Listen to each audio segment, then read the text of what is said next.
Oo, ngayon naman ay talakayin natin ng malinaw, detalyado at malalim ang bibliology. Ano ba talaga ang bibliology?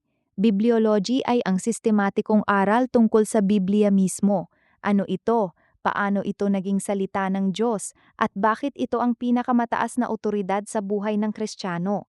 Ito ang Doctrine of Scripture o aral tungkol sa kasulatan. Sa prolegomena, tinatalakay natin na ang Biblia ay ang pangunahing pinagmumulan ng kaalaman tungkol sa Diyos. Sa bibliology naman, tinitingnan natin ng malalim kung bakit at paano ito naging ganito. Sa madaling sabi, hindi lang ito pag-aaral kung ano ang laman ng Biblia, kundi pag-aaral kung ano ang Biblia bilang salita ng Diyos.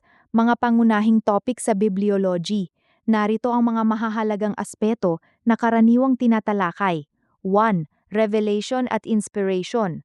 2. Revelation. Ang Diyos ay nagpapakita sa tao. May general revelation, kalikasan, konsensya, at special revelation, Biblia at si Jesus. 3. Inspiration. Ito ang pinakapusong aral sa bibliology. 4. Ang Biblia ay God-breathed, 2 Timothy 3:16. 5. Hindi ito dikta, dictation na parang robot ang mga manunulat.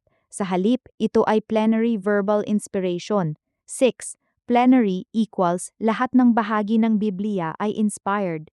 9. Verbal equals hanggang sa mismong mga salita, sa orihinal na wika. Ang banal na espiritu ang gumabay sa mga manunulat, 2 Pedro 1:20-21, nang hindi nila nawala ang kanilang personalidad at estilo ng pagsulat. Inerrancy at infallibility.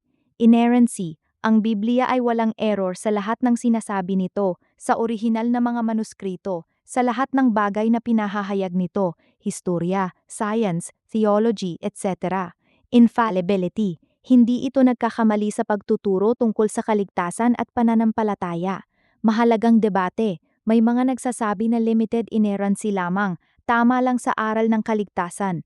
Karamihan sa evangelical at conservative theologians ay naniniwala sa full inerrancy. Authority ng Biblia, authority. Dahil ito ay salita ng Diyos, ito ang pinakamataas na otoridad, sola scriptura sa Protestant view. Mas mataas ito kaysa tradisyon, obispo, papa, konsilyo, karanasan o kultura. Kapag may kontrahan, ang Biblia ang huling hatol. Canonicity, paano naging canon ang Biblia? Ano ang ibig sabihin ng canon? Mula sa Griego na sukat o pamantayan, ang opisyal na listahan ng mga aklat na itinuturing na salita ng Diyos. Old Testament canon, tinanggap ng mga Hudyo at ni Jesus mismo. New Testament canon, 27 aklat, hindi ginawa ng simbahan, kundi tinukoy lamang ng simbahan ang mga aklat na tunay na may otoridad mula pa noong unang siglo.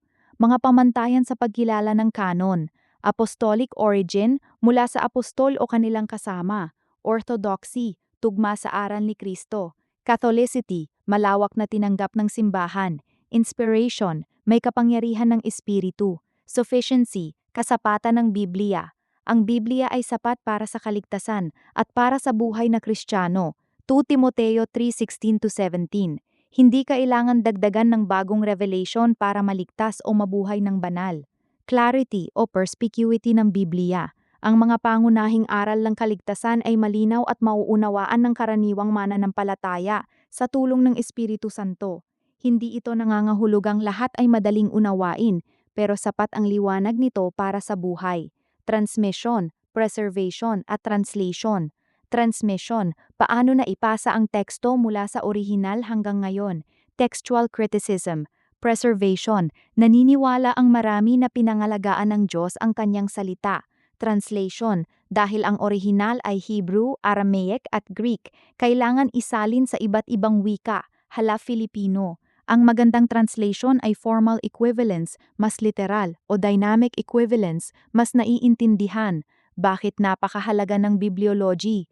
Kung mali ang pag-unawa sa Biblia, mali rin ang lahat ng susunod na doktrina, Trinity, kaligtasan, simbahan, etc. Ito ang pundasyon laban sa liberal theology na nagtratrato sa Biblia bilang ordinaryong aklat lamang na may human error. Sa konteksto ng Pilipinas, tinutulungan tayo nitong maunawaan kung bakit hindi tayo basta naniniwala sa dreams, bagoong revelation o tradisyon kapag labag ito sa kasulatan.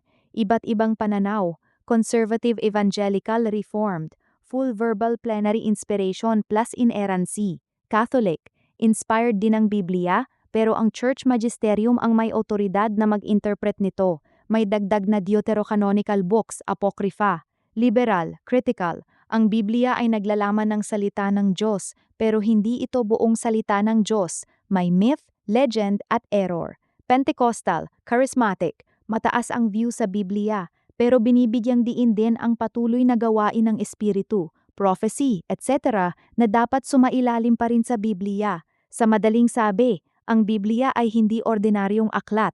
Ito ay buhay, aktibo, at may kapangyarihan, Hebreo 4 Dolbin, dahil ito ang salita ng buhay na Diyos. Kung gusto mo, pwede nating talakayin ng mas malalim ang alinman sa mga ito, hali inspiration, inerrancy, canonicity, o textual criticism. May tanong ka ba tungkol sa partikular na aspeto? O handa na tayong lumipat sa susunod na topic na theology proper, aral tungkol sa Diyos mismo? Sabihin mo lang.